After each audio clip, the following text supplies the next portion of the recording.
Welcome to the BubbleCraps Tracker's new series called Tip of the Week. What we will attempt in each week's segment is to share a quick point of interest that we hope will help in the playing of the game of craps. These tips will include both live table game versions along with electronic versions. Of course, the BubbleCraps Tracker's documented and undocumented tips and features will be shared. Please help in supporting this platform by clicking the subscribe button and by sharing both the BubbleCraps Tracker app and channel with your friends. After viewing the segments, please give it a thumbs up and comment so that we can judge the viability of these messages. Thanks for your continued support.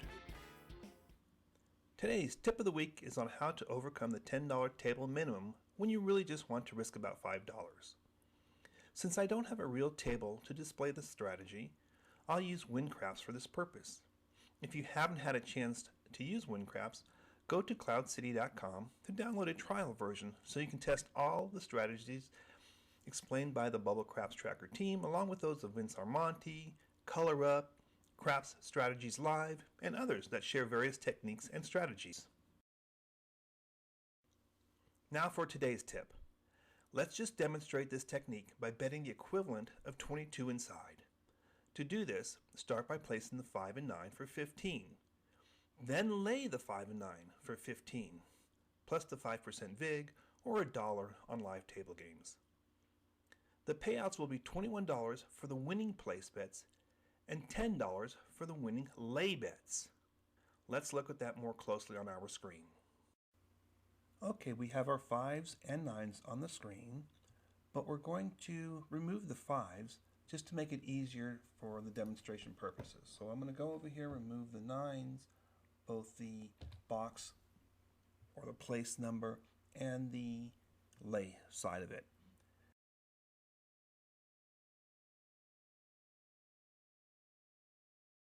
Now we have just our 5s up there. We have a bankroll of $500, which can be witnessed down here. And let's see what happens when we roll a 5. First, let me establish a point so that everything is working correctly. So now we have a point of 10 on the screen. So if the box number 5 comes up, we can get paid, or if the 7 happens to roll, we'd be paid on the lay side. Here we go. First, let's roll a 5. We roll the point of 5, or not the point, but we roll a number 5, and here our bankroll has gone up by $5. It says you've won 5, and our bankroll is a 505. So we know we gained about $5, which is what we were looking for. Now let's see what the reverse of this would look like. So what we will do is roll a 7, and we will see what the payout will be. I'll reset the bankroll to 500 to make it easy for us to add the numbers together. Now, when rolling a 7, we should win on the lay side. So let's see what happens here. We'll go down here, we'll force a 7 into the game, and we notice that our bankroll has been reduced from the 500 to 494 with a loss of $6. So that means although we had lost $15 here, we did win a few dollars off of the lay, and therefore we have only a $6 loss. Keep in mind the same scenario works with the 9. The 6 and the 8 are slightly different, and we'll take a look at a 6 in just a moment. I don't like putting both the 6 and the 8 on the screen at the same time when we're in a demo process, but of course they pay out the same. With the 6 and the 8, things are just a little different. Rather than having equal amounts on the lay side and the place bet side, we are going to lay the 6 for $18 and place the 6 for $20. So you see on our screen right now we have the 6 placed for $20 and we have the lay on the 6 for $18. So here we have just a couple dollars difference in the variance, but it makes a difference in the payout because we're trying to stay close to a $5 profit. So let's see what happens now when a 6 is actually rolled. I'll come down here and force the 6, and you'll notice that our bankroll has increased by $7. Again, we're looking at about the $5 range, and it is 7. Now let's take a look at the reverse. Let's see what happens when a 7 rolls.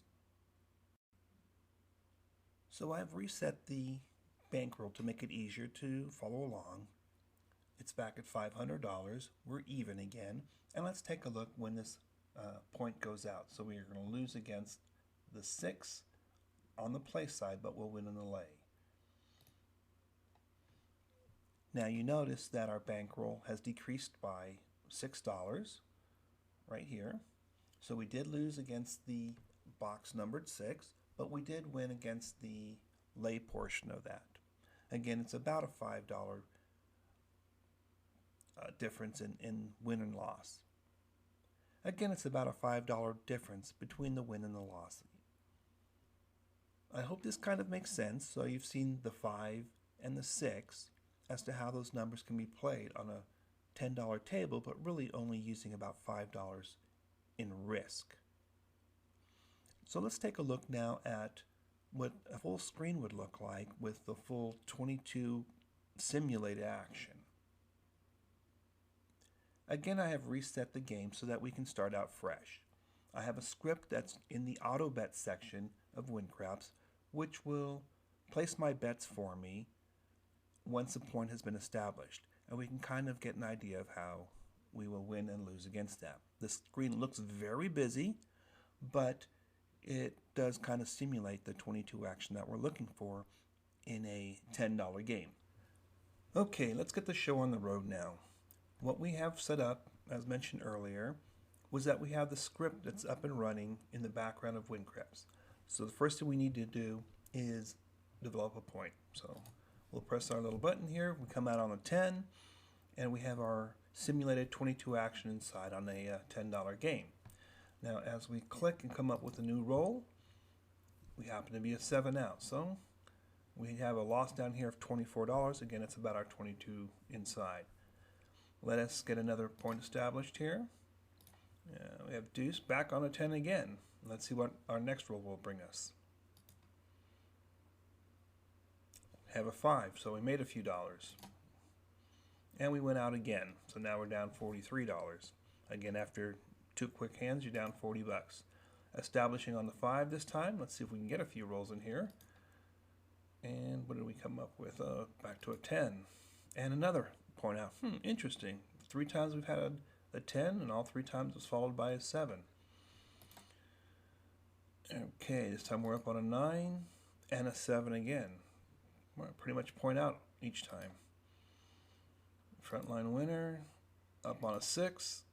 We have an 8, 3, 12, 9, and a 7. So for the most part, we're not really collecting anything. Let's try to force a hand this time, behind a 10 again. And let's see if we can just throw a few manually created numbers in there. So we'll throw a 6, we'll throw a 5, we'll throw the 8. If you notice that we're starting to reduce our losses here, of course I'm forcing these numbers into place, so it's not fair.